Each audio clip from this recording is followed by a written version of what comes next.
All right, Resto Ray here.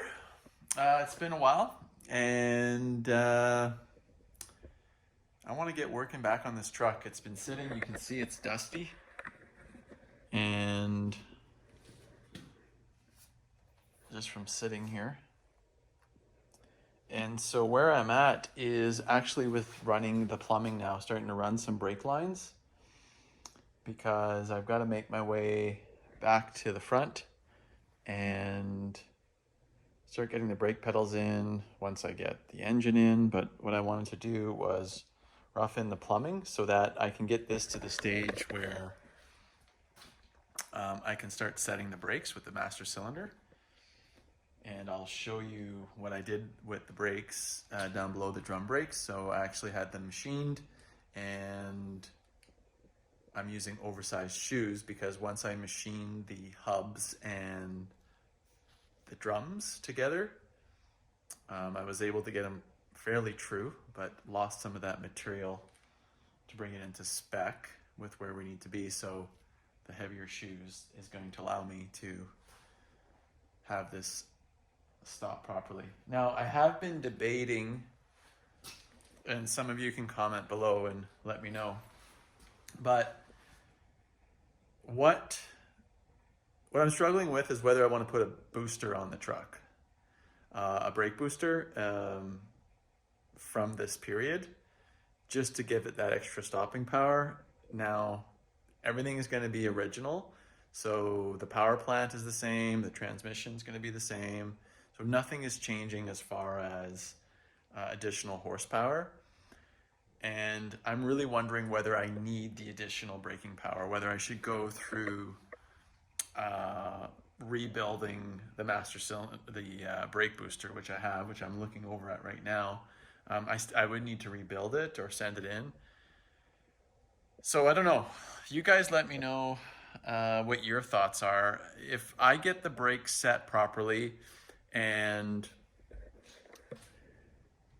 yeah, I get the brake set properly, I get it to where everything is in spec, do I really need it? I mean, it's not going to be a daily driver, but I want to get it done right. I mean, I've done everything on this this nut and bolt restoration correctly, so if I should add it, I will. Now, here's one of the things that I was thinking about is because the brake booster would mount in this area here, what I'm concerned with, which I do have the rare rear PTO, and with that brake booster I cannot run the PTO. So I have another project that I was looking at using the rear PTO on. I have another Power Wagon.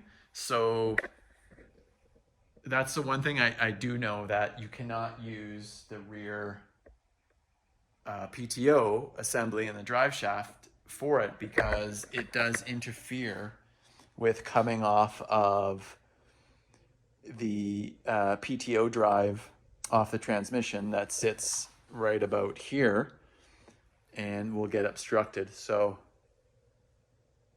if I put the brake booster on, I lose the ability to put the rear PTO on here. I want this to be a functional truck and be able to use it, but I guess I'm really undecided at this stage, and I'm gonna need to make that decision because when I do the plumbing, I'm gonna have to get the output of the master cylinder, the factory master cylinder, to the brake booster if I decide to do that. So anyhow, stay tuned. Let me know your comments below and what you have to offer. But for now, I'm going to give this a cleaning. I'm going to get this wiped down. I got a bucket of hot water and some light dish soap. I'm going to wipe some of this dust down where I'm going to be working. And we'll go from there.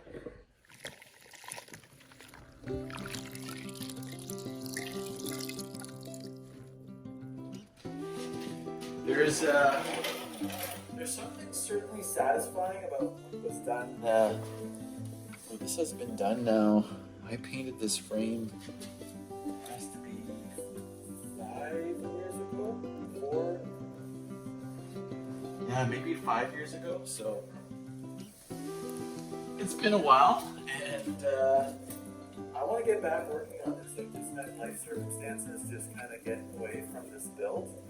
And I'll be honest with you, at one point, I was seriously debating not using this. But like any project, and as I tell my kids and my team, we have to just keep taking small steps every day, and we'll get it done. And but I'm going on. Well, my son is 13, and I started this project right about the time that he was born. So 13 years now, and it's a long time. And I didn't really have a timeline. I thought it would take me about 10 years, but here's where I'm at now. I'm going to keep plugging away. I have most of all the parts all rebuilt to where I can continue. So I'm in assembly mode. So as a friend of mine said, it would be a shame to not get it done and not see it through. It's certainly not because I don't want to. It's, you know, life happens. And I don't know about any of you guys out there, but yeah. Have you ever gotten to a project where you just didn't see it through for whatever reason, and you know you regret not finishing it? I don't know. So I wanna give myself the opportunity. There's been so many hours put into this, and my kids got to participate in this. You know, they're teenagers now, and I hope I can continue passing on some of these mechanical skills and things that I've learned along the way that were passed down to me. And yeah, so I'm gonna get this cleaned up. I can commit to making more regular videos and seeing this build progress to get to the stage where we can get it running. And I feel that if I can dedicate, you know, an hour or two a day, I can make some progress. So, stay tuned.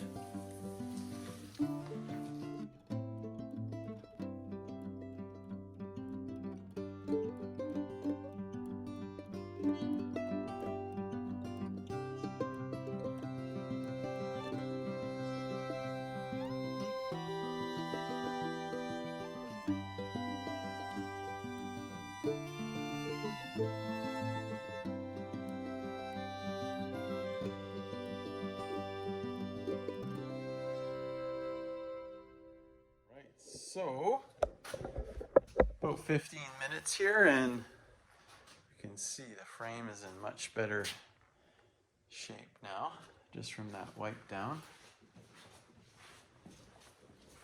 Closer look with the light. So, the frame paint is a Dodge black. It's a gloss black, so I